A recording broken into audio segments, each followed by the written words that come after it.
Hi, I'm Joe Hubbard, and welcome to Chord Sudoku Part 2.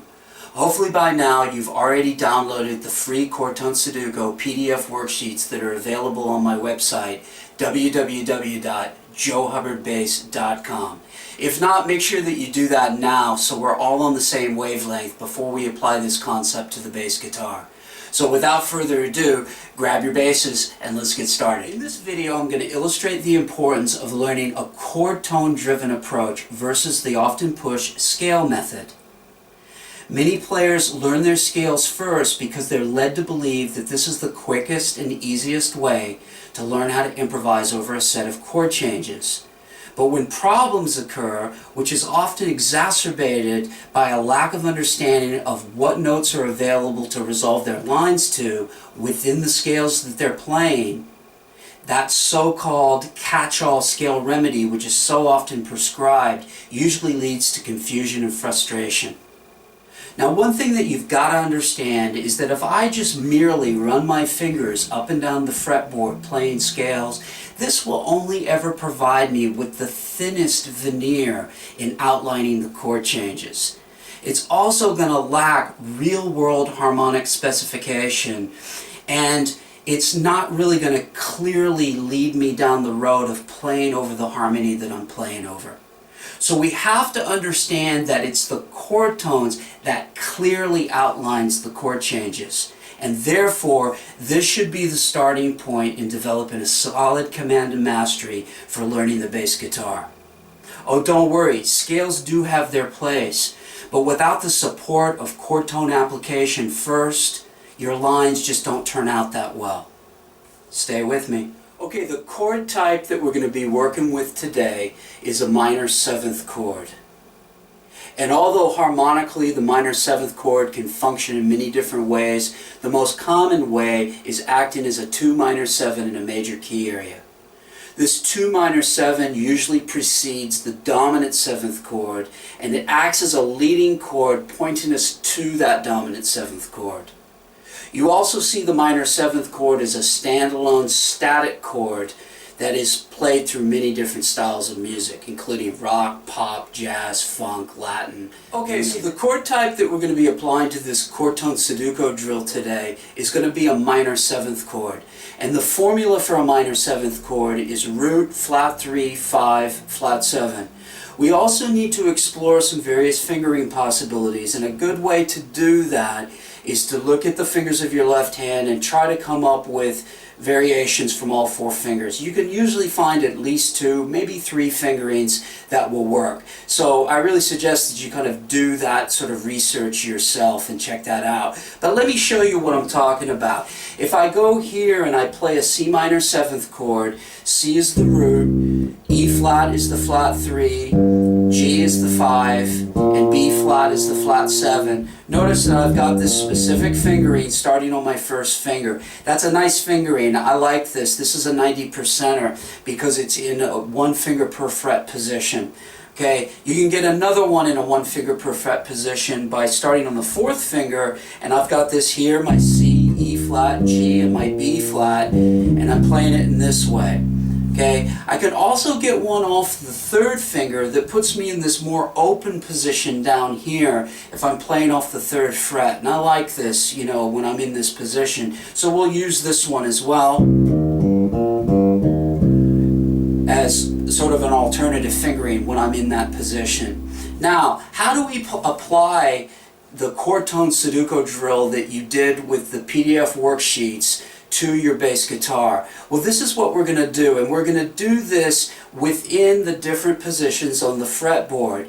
One of the most important things about playing over chord changes is being able to understand how to transition from one chord to the next. And it doesn't matter if you're going from one chord type to the same chord type or one chord type to a different chord type, because the concept is the same. And a very valuable thing to understand is how to grab that in position. Doesn't mean you always have to play in position. It just means wherever you gravitate on your fretboard, you will be able to transition to the next chord smoothly because you know where all the notes are in relation to those chords. So if we start this drill by saying, okay, so we'll start with C, and we say C is the root note of what minor seventh chord? Of course you're going to say C. But that's one of the things that I'm talking about, is that lack of specificity that many bass players communicate when they're asked what chords they're playing. They often just reiterate the root note and not the chord type. So what you need to do is get into the habit of saying, you know, C is the root note of what chord, and you say C minor 7. Okay, and that's important because if you're playing with a guitarist or a keyboard player who asks you what chord it is and you say it's a C, they'll probably interpret that as a C major triad. So if we start this and we go C is the root note of what minor seventh chord, and we say C minor 7. And I play that in this position. Then I say C is the flat 3 of what minor seventh chord, and you're going to say A minor 7. Okay? And then you say C is the 5th of what minor 7, and then you're going to say F minor 7. Okay? And then you're going to say C is the flat 7 of what minor 7, and you're going to say D minor 7. Okay, so what we do then is we move it up to, another position. So I'm up here now, and I go C is the root note of what minor seventh chord, and you say C minor 7. Okay, then you go C is the flat 3 of what minor 7, and you say A minor 7. And then you say C is the 5th of what minor seventh chord, and you say F minor 7. And then you say C is the flat 7 of what minor 7 chord, and you say D minor 7. Okay, then we move up again. So now I'm starting here on my 4th finger. I go C is the root note of C minor 7. Now I'm beginning to learn this, you know, the relationship of this by this repetition. This is very good. So I go C is the root note of the C minor 7. Okay, it's the flat 3 of A minor 7. Okay, it's the 5th of F minor 7, okay, and it's the flat 7 of D minor 7, okay. Then I move up here and I go C is the root note of C minor 7, okay. C is the flat 3 of the A minor 7, okay. C is the 5th of F minor 7.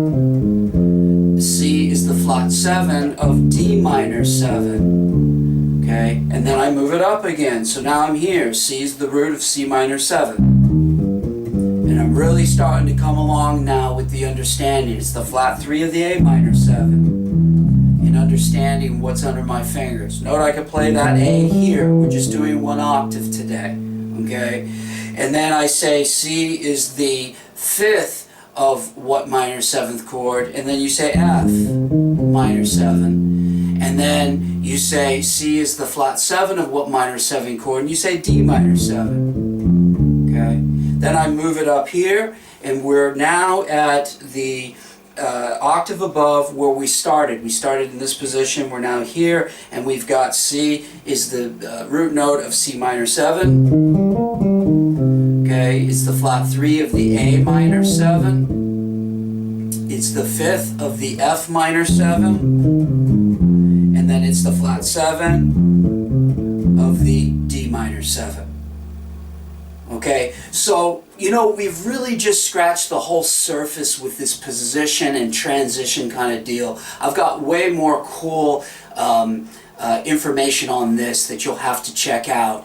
But right now, you know, we're just kind of dealing with the 1-octave arpeggios, and we're really focusing in how those each individual notes function as the root, the 3rd, the 5th, and the 7th of the given chord type. Okay, so what we want to do now is we want to keep moving up the neck, up the chromatic scale, and each note that we come to, we want to understand how that functions as either the root, the flat 3, the 5, or the flat 7 of a minor 7th chord.